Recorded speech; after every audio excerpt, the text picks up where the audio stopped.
بسم اللہ الرحمن الرحیم۔ ایک اہم بات جو اکثر حضرات پوچھتے ہیں کہ صبح نہار منہ پانی پینا آیا، اس کے بارے میں کیا مسئلہ ہے؟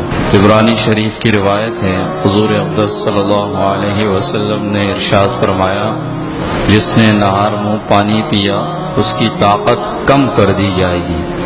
جس نے نہار منہ پانی پیا اس کی طاقت کم کر دی جائے گی۔ نہار منہ مولانا اشرف علی تھانوی رحمہ اللہ نے بھی لکھا کہ نہار منہ پانی پینا ٹھیک نہیں ہے، اس سے انسان کے گھٹنوں کا درد ہو جاتا ہے۔ اکثر گھٹنوں کا درد یہ نہار منہ پانی پینے کی وجہ سے ہوتا ہے، اس لیے علماء منع کرتے ہیں۔ بلکہ امام شافعی رحمہ اللہ فرماتے ہیں کہ چند چیزیں ایسی ہیں جو انسان کے بدن کو کمزور کر دیتی ہیں، انسان کے بدن کو کمزور کر دیتی ہیں۔ اس میں حضرت نے یہ لکھا کہ بیت الخلاء سے فارغ ہونے کے بعد پانی پینا، اس سے بھی انسان کا بدن کمزور ہو جاتا ہے۔ اسی طرح نہار منہ پانی پینا، اس سے بھی انسان کا بدن کم ہو جاتا ہے، کمزور ہو جاتا ہے۔ اور اسی طرح بہت زیادہ سوچ و بچار رکھنے والا، غم رکھنے والا آدمی، فکر رکھنے والا آدمی، فرمایا کہ اس انسان کا بدن بھی اس سے کم ہو جاتا ہے۔ بدقسمتی سے آج سے 35 سال پہلے تک یہ نہیں تھا، لیکن آج سے 35 سال پہلے یہ ایک بات پھیل چکی ہے کہ نہار منہ پانی پیا کرو، اور اس سے بدن کے اندر تقویت آتی ہے، اور نہار منہ پانی پینا اچھا ہے۔ بلکہ بعض لوگ اسے سنت سمجھتے ہیں، بعض لوگ اسے سنت سمجھتے ہیں۔ ایک حکیم ہے، میں ان کا نام نہیں لینا چاہتا، ان کا انتقال ہوا، انہوں نے بڑی اچھی بات کہی، کہا کہ نہار منہ پانی پینے کی بات بھی انگریزوں کی طرف سے آئی ہے، اور در حقیقت یہ ہمارے فوجیوں کے لیے ہے، ہمارے لیے نہیں، کہ وہ نہار منہ پانی پیئیں گے تو ان کے بدن کمزور ہوتے جائیں گے، ان کے بدن کمزور ہوتے جائیں گے۔ کئی در حقیقت ان کے لیے یہ بات آئی تھی، اور آج بھی باہر ممالک کے اندر کوئی انسان گھٹنوں کے مرض کا شکار ہوتا ہے تو ڈاکٹر سب سے پہلے اسے یہ کہتا ہے کہ نہار منہ پانی مت پیا کرو، نہار منہ پانی مت پیا کرو۔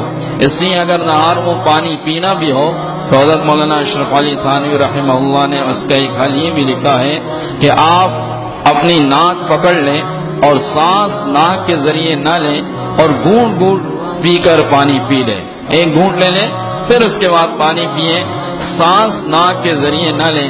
حضرت نے اس کا یہ حل لکھا ہے۔ اور اس کے علاوہ نہار منہ پانی پینا ایسا نہیں ہے کہ ناجائز ہے، لیکن بدن کی کمزوری کا خدشہ ہے، بدن کی کمزوری کا خدشہ ہے۔ پانی کے آداب میں سے ایک یہ ادب بھی ہے کہ پانی جب پیے تو پانی 3 گھونٹ کے ساتھ پیے۔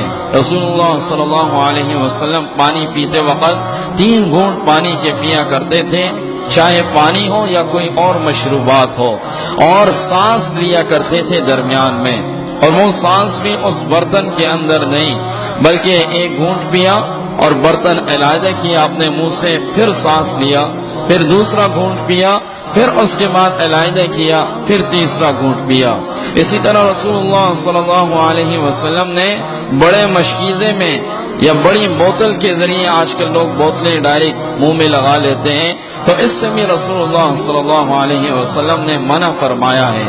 بڑے مشکیزے کو یا بڑی چیز کو منہ کے سہارے لگا کر اور اس سے پانی پینا، اس سے بھی اللہ کے نبی صلی اللہ علیہ وسلم نے منع فرمایا ہے۔ تو پانی کے چند آداب ہیں، اس میں سے ایک یہ بھی ہے کہ انسان بیٹھ کر پیے۔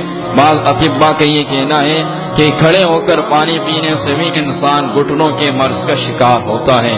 رسول اللہ صلی اللہ علیہ وسلم کی جو سنتیں ہیں، ایک تو سنت سمجھ کر کریں گے تو وہ عبادات ہیں، اور اس کے علاوہ ان سنتوں کے اندر ہمارے لیے دنیاوی فائدے بھی ہیں۔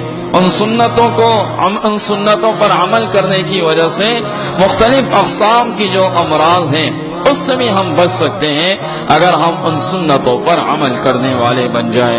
اللہ رب العزت سے دعا ہے کہ اللہ رب العزت ان باتوں پر عمل کی توفیق عطا فرمائے۔